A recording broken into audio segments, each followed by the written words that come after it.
안녕하십니까. 자, 이번 강의는 교재 330페이지 17번 문제죠. 위험부담에 대한 내용 중 맞는 것은 1번. 임대차 목적물의 일부가 임대인의 책임 없는 사유로 인하여 멸실한 때예요. 이 조심할 게 뭐냐면 요때는 그 멸실된 범위에서 차임 감액을 청구할 수 있어요. 다시 말하면 차임 감액을 청구해야 차임이 감액되는 거지, 멸실됐다는 이유만으로 자동으로 감액되는 건 아니거든요. 따라서 그 멸실된 부분의 비율에 따른 차임은 당연히 감축된다는 지문은 X에 조심하셔야 되고요. 2번, 쌍무 계약에 있어서 양 당사자의 귀책 사유로 이행불능이 된 경우. 자, 일단 우리가 위험부담 문제라는 말은 후발적 불능인데 귀책 사유가 없는 경우잖아요. 따라서 양 당사자에게 귀책 사유가 있다면 이것은 위험부담 문제가 아니거든요. 따라서 위험부담 문제가 발생한다, X가 되는 거죠. 3번, 채권자의 수령 지체 중에 당사자 쌍방의 책임 없는 사유로 이행할 수 없게 된 때는, 자, 우리가 전강의 때 이런 말씀드렸어요. 인도가 이루어지면 이제는 채권자인 매수인이 그 위험을 부담한다고요. 따라서 정상적으로 인도가 이루어졌다면 어차피 채권자가 그 위험을 부담할 사항이었기 때문에 채권자가 수령을 지체했어요. 이때도 누가 위험을 부담해야 돼요? 채권자가 그 위험을 부담해야 되고요. 따라서 채권자인 매수인은 후발적 불능인데도 불구하고 대금을 지급해야 합니다. 채무자는 상대방의 이행을 청구할 수 없다가 아니라 있다가 돼야 되겠죠. 4번, 위험부담은 쌍무계약에 있어서 한 채무가 원시적, 후발적으로 불능하게 된 경우를 규율하기 위한 제도이다, X죠. 왜냐하면 위험부담 문제는 후발적 불능에서만 문제가 됩니다. 5번, 부동산에 있어서 대금의 위험의 이전 시기는 원칙적으로 등기한 때이지만 등기에 앞서서 인도가 행해진 때에는 부동산 인도시의 위험은 이전한다, 맞습니다. 이게 판례 태도거든요. 결과적으로 등기하기 전에 먼저 인도가 이루어졌다면 결국 무엇을 기준으로 하는 것이 돼요? 인도한 것을 기준으로 하게 되는 거죠. 그래서 5번 지문은 맞는 지문이고요. 수험생분들이 이해하실 때는 인도가 이루어지게 되면 이제는 채권자인 매수인이 그 위험을 부담한다, 이렇게 기억하셔도 상관은 없습니다. 답은 5번이 되는 거죠. 자, 18번입니다. 다음 중 원칙적으로 위험 부담의 문제가 생길 수 없는 계약은, 자, 동시이해 항변권이나 위험 부담은요, 쌍무 계약에서만 문제가 됩니다. 5번 증여는 대표적인 무상계약이고 편무계약이기 때문에 위험부담 문제는 발생하지 않고요. 그래서 답은 5번이고 이것도 좀 주의하시기 바라고요. 19번, 맞는 거 옳은 걸 찾네요. 1번은 뭐 틀렸고요. 2번, 쌍무계약 성립 후 채무자의 기책 사유하여 이행불능이 됐어요. 그럼 후발적 불능인데 위험부담이 되려면 최소한 누구에게는 귀책 사유가 없어야 되냐면 채무자에게는 고의과실이 없어야 되거든요. 따라서 채무자에게 귀책 사유, 고의과실이 있다면 이것은 위험부담 문제가 아니라 채무불이행 문제로 가거든요. 따라서 위험부담의 문제는 문제가 아니다, 맞는 질문이죠. 답은 뭐죠? 2번이고. 3번, 우리 민법 원칙적으로 채권자주의가 아니라 채무자주의, 채무자가 위험을 부담하는 것으로 하고 있고요. 4번, 위험부담에 관한 민법 규정은 물론 강행 규정이 아니라 임의 규정입니다. 이런 질문도 여러분이 당황하시게 되는데, 일단 우리가 머릿속에 떠오를 건 뭐냐면 계약법의 지배념은 계약 자유의 원칙이에요. 따라서 특별히 약자를 보호하는 임대차를 제외한 나머지 모든 규정은 다 임의 규정입니다. 그래서 우리가 계약법 총론에서 배우는 뭐 계약 체결사인 과실 책임이다, 동시이해 항변권이다, 위험부담이다, 제3자를 위한 계약이다, 해제다, 해지다, 또 계약법 강론에서 매매다, 다 뭐예요? 임의 규정이고 특약으로서 뭐 할 수 있어요? 배제할 수 있는 거죠. 따라서 여러분들 숙지할 사항은 임대차만 강행 규정이다. 임대차를 제외한 나머지 모든 계약법의 규정은 다 뭐죠? 임의규정이다. 이렇게 기억하시면 문제 푸실 때 헷갈리지 않으실 것 같아요. 그 다음에 5번 수령지체 중요해요. 그러면 누가 위험 부담하죠? 채권자가 그 위험을 부담해야 되니까 수령지체 중 불가항력으로 이행불능이 된 경우에는 위험 부담 문제가 생기지 않는다는 질문은 명백히 X가 되네요. 답은 2번이 되죠. 넘기셔서 이제 20번입니다. 틀린 걸 찾네요. 답은 뭐죠? 1번이고 반복적 문제이기 때문에 특별히 설명드릴 건 없죠. 그 다음에 21번입니다. 다음 중 위험부담의 법리가 적용되지 않는 것은? 자, 그러면 생각해 보자고요. 위험부담은 쌍무계약에서 문제가 되고요. 후발적 불능이고 채무자에게 고의 과실이 없을 때만 위험부담 문제가 발생하거든요. 그럼 1번 보시면 교환계약은 쌍무계약입니다. 일방 당사자의 채무 이행이 그에게 책임 있는 사유로 불가능하게 됐으면 요거는 결국 뭐예요? 채무 불이행 문제지 위험부담 문제는 아니거든요. 근데 여기서 이제 문제가 뭐냐면 아니 일방의 당사자라고만 했지 채무자라고 꼭 집어서 말한 건 아니지 않느냐, 그죠? 자, 이게 왜 문제가 되냐면 우리가 일반적인 매매 계약에서는 목적물을 기준으로 하기 때문에 매도인이 채무자, 매수인이 뭐예요? 채권자거든요. 근데 교환 계약은 예를 들어서 만약에 둘이 집을 교환하기로 했다 그러면 누가 채권자인지 채무자인지가 아주 애매해요. 결국 이것도 결과적으로는 후발적 불능이 된 목적물을 기준으로 한다는 건 맞긴 맞지만 이때는 뭐예요? 둘 중에 한 당사자의 규책 사유로 뭐죠? 규책 사유로 후발적 불이익이 됐으면 그것은 채권자, 채무자를 따질 필요 없이 뭐가 돼요? 채무 불이행 문제가 됩니다. 뭐의 특징이죠? 교환계약의 특징입니다. 그래서 답은 뭐죠? 1번이 되는 거죠. 그 다음에 3번 같은 거 보시면 소유권 유보 매매로 인도받은 동산이에요. 그럼 뭐 소유권 유보 매매 이게 중요한 건 아니고요. 매매로 인도받았네요. 그러면 인도받았으니까 누가 위험을 부담해야 돼요? 매수인이 그 위험을 부담해야 되고요. 제3자의 방해로 소실됐다면 이것도 당연히 매수인이 그 위험을 부담해야 되기 때문에 위험 부담 문제가 발생하는 거죠. 그 다음에 4번 지금 보시면 자, 증여계약은 대표적인 편무계약이기 때문에 위험 부담 문제가 발생하지는 않아요. 근데 문제는 뭐냐면 부담부 증여죠. 그러면 이 부담 범위에서는 뭐가 발생하냐면 위험 부담 문제가 발생합니다. 다시 한번요. 단순한 증여의 경우에는 쌍무계약이니까 위험 부담 문제가 발생하지 않지만 단순한 증여가 아니라 부담부 증여인 경우에는 부담 부분에 대해서는 쌍무계약에 관한 민법 규정이 준용이 되기 때문에 그 범위에서는 위험 부담 문제가 발생할 수가 있어요. 따라서 부담부 증여계약의 체결로 정부의 수익금지 조치로 증여자가 목적물을 입수하게 할 수 없게 된 경우라면 이것도 후발적 불능이고 아무런 고의과실이 없으니까 그 부담 범위에서는 뭐가 발생하냐면 위험 부담 문제가 발생하겠죠. 5번 질문은 가장 일반적인 질문인 거죠. 답은 1번입니다.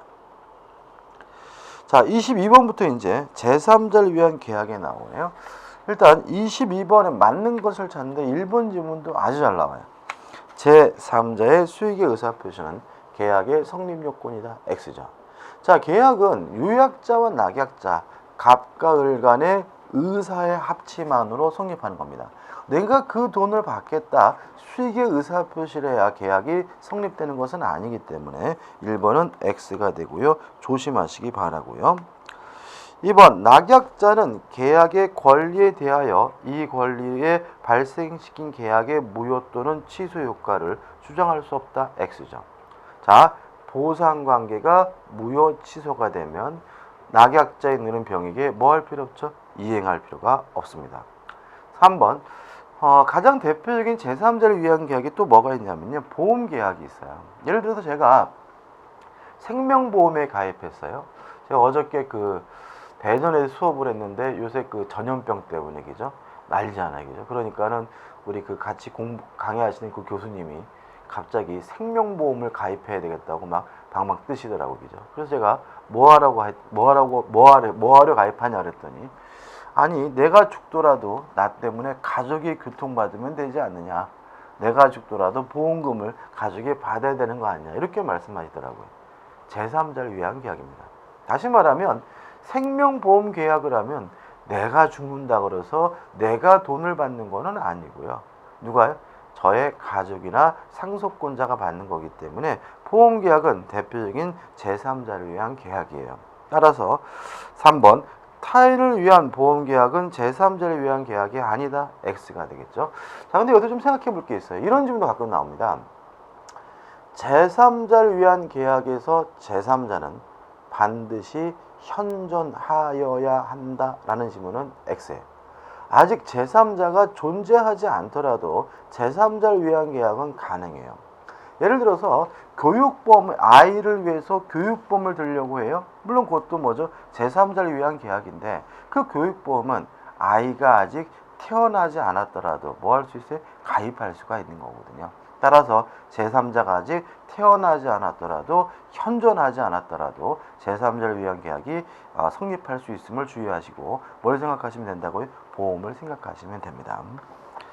4번 이미 요약자가 제3자에 대하여 부담하고 있는 채무를 청약자가 그대로 인수하여 그 채무를 승계하는 계약도 제3자를 위한 계약이다. 요 제3자를 위한 계약이 되려면요. 뭐 해야 되냐면은 병전적 채무 인수해야 되거든요. 이런 단순한 채무 인수의 경우에는 제3자를 위한 계약으로 보지는 않습니다.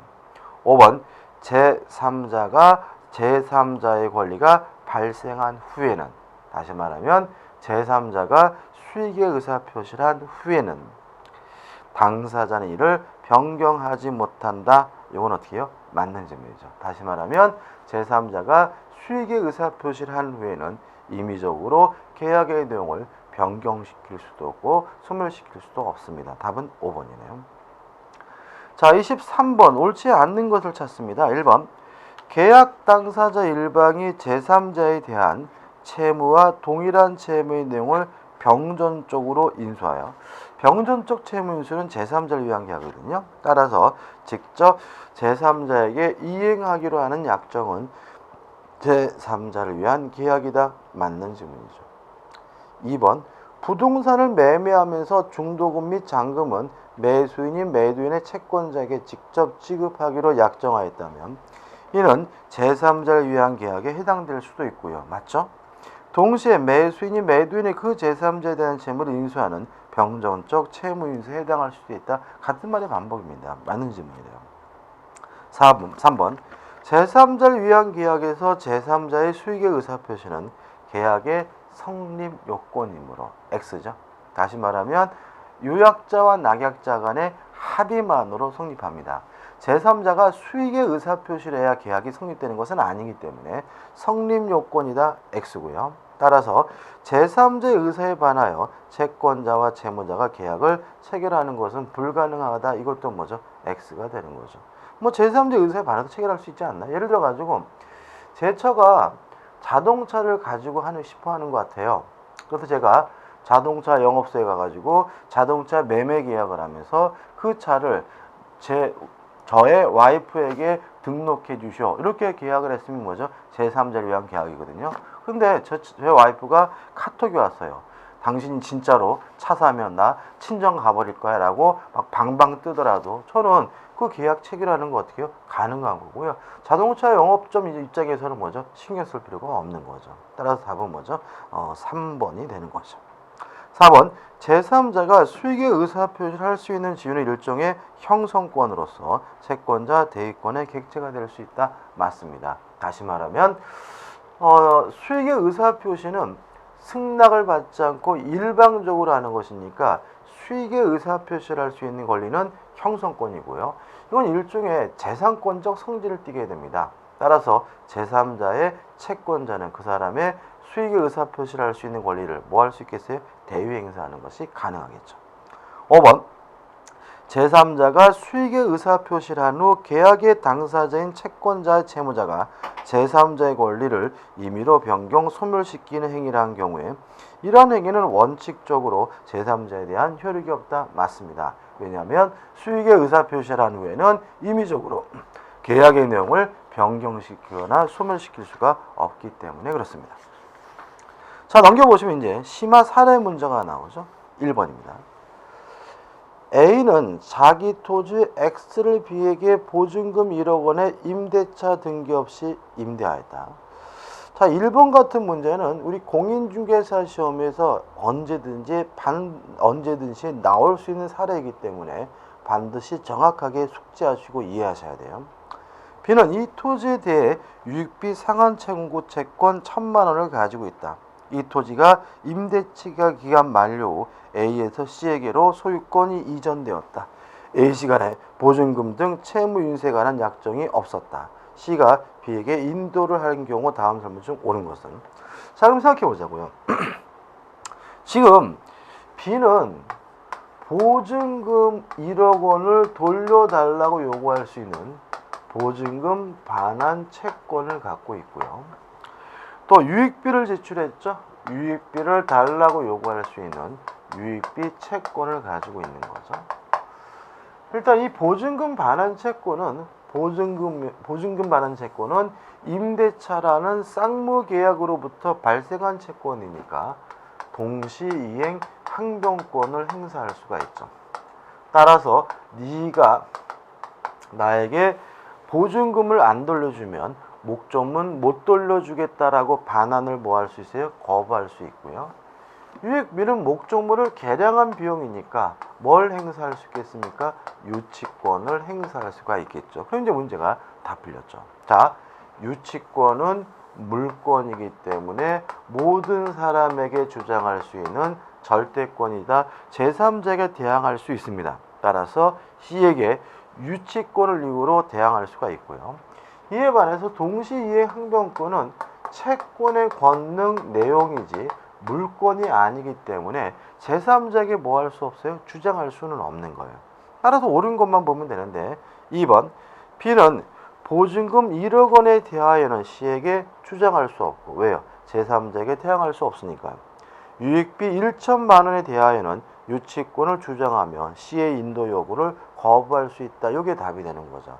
이게 이제 별거 아닌데 여기서 틀리게 되는 가장 큰 이유는 뭐냐면 자꾸 이런 사례가 나오면 주택임대차보호법을 떠오르신다는 거죠. 자, 목적물이 뭔가요?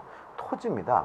따라서 토지이기 때문에 주택임대차보호법 적용되지 않아요. 대항력이 없다는 얘기죠. 따라서 등기하지 않는 한 이 임차권자에게는 뭐가 없어요? 대항력이 없는데 문제도 분명히 어떻게 해요? 등기 없이 임대하였다라고 나와 있잖아요. 그죠? 따라서 보증금을 이유로는 대항할 수가 없고요. 유익비는 유치권을 이유로는 뭐 할 수 있겠어요? 대항할 수 있고 이게 답이 되는 것이죠. 답은 2번입니다. 2번 갑소유 토지의 매수인이 중도금을 그 이행기에 지급하지 않고 있다. 소유권 이전은 잔금의 지급과 동시에 하기로 하였다. 다음 중 틀린 것은 1번 갑이 이행체고와 함께 정한 상당한 기간 내에 을이 중도금을 지급하지 않으면 갑은 계약을 해지할 수 있다. 맞습니다. 우리가 또 하겠지만 돈을 지급하지 않는 것은 이행지체예요. 할 수 있는데 안 한 것이니까 상당한 기간을 정하여 체고한 후 이행하지 않으면 돈을 주지 않으면 매매 계약을 뭐 할 수 있는 거죠? 해제할 수가 있는 거죠. 2번 갑이 잔금 지급일에 차그 채무의 이행을 제공하면 을은 중도금 미지급에 대한 지연배상금 및 잔금을 지급해야 한다. 맞습니다. 자, 다시 말하면 중도금은 선이행 의무니까 동시 이행 항변권 행사할 수가 없어요. 다만 이행지체 중 상대방의 이행기가 도래하면 잔금 지급일이 되면 원래부터 동시이행 관계였던 잔금뿐만 아니라 중도금까지도 싹 동시이행 관계가 되기 때문에요. 이번은 뭐죠? 맞는 지문이죠. 3번 갑이 자기 채무 이행을 제공하지 않더라도 을은 잔금 지급을 이후에 중도금에 대한 지연 배상 책임을 진다. X입니다. 잔금 지급일이 지나게 되면 선이행 의무였던 중도금도 동시이행 관계를 띠기 때문에 그 후에는 지연 배상금을 지급할 필요가 없습니다. 답은 3번이 되는 거죠. 4번 갑이 잔금 지급일에 자기의 채무 이행을 제공하였으므로 을이 매매 대금을 지급하지 않으면 일정한 요건 아래 갑은 계약을 해지할 수 있다. 맞고요. 5번 을이 대금 지급을 진작에 종국적으로 거부하면 갑은 즉시 계약을 해지할 수 있다는 지문도 맞습니다. 왜냐하면 이행지체인 경우에는 상당한 기간을 정하여 이행을 최고하고 그래도 이행하지 않으면 계약을 해지할 수 있지만 상대방이 불이행의 의사를 표시했다면 최고 없이 바로 계약을 해지할 수 있기 때문에 그렇습니다. 답은 3번이 되네요. 자, 3번 문제입니다. 매도인 갑과 매수인 을 사이의 토지 매매 계약에 대한 설명 중 옳은 것은 1번 을이 중도금을 지급하지 아니하였더라도 잔금 지급일에 동시이행 항변권을 행사할 수 있으면 맞죠? 을은 잔금 지급을 이전에 이행지체 책임은 부담하지 않는다. X예요. 물론 잔금 지급일 이후에 이행지체 책임은 부담하지 않습니다. 왜요? 동시행 관계니까. 그렇지만 중도금 지급일부터 잔금 지급일까지는 뭐예요? 중도금에 대한 동시이행 항변권이 없으니까 그 기간 동안은 이행지체 책임을 부담해야 됩니다. 다시 말하면 시험배상금을 줘야 되는 것이죠. 2번 을이 중도금을 지급한 후 잔금 지급일에 잔금을 지급하려고 하였으나 갑이 정당한 원인 없이 수령을 거절하여 지급하지 못한 경우 그 을이 자기의 채무 이행 제공 없이 다시 소유권 이전 의무의 이행을 청구하더라도 갑은 동시이행 항변권을 행사할 수 없다. X입니다. 동시이행 항변권을 소멸시키기 위한 이행 또는 이행의 제공은 한 번 한 것만으로는 부족하고요. 계속되어야 합니다. 3번 토지의 병에 근저당권 설정 등기가 되어 있는 경우 을이 근저당권의 피담보 채무를 인수하여 그 채무액 상당을 잔금에서 공제하기로 약정하는 등의 특별한 사정이 없는 한까지 끊어볼게요. 자, 우리가 보통 대출이 있는 아파트나 토지를 구입할 때는 대출을 끼고 사는 게 일반적이죠. 대출을 끼고 사면서 그 대출의 만큼 매매 대금에서 뭐죠? 공제하는 것이 일반적이잖아요. 근데 지금까지 읽은 것은 뭐예요? 공제하기로 하는 등의 특별한 사정이 없는 한이란 말은 그 대출액만큼 뭐 하지 않았어요? 공제 안 했다는 거죠. 그러면 매매 대금을 지급하는 것과 이전 등기 의무는 동시인 관계인데 이전 등기할 때 무엇도 말소해 줘야 되는 거예요? 그 근저당권 설정 등기도 말소해 줘야 되는 거죠. 따라서 을의 잔금 지급 의무는 갑의 위 근저당권 말소 및 소유권 이전 등기 의무와 동시 이행 관계에 있다는 지문은 맞는 지문이 되고요. 답은 3번이 되는 거죠. 4번 자, 담보 목적으로 교부된 어음의 반환은 변제와 동시 이행 관계입니다.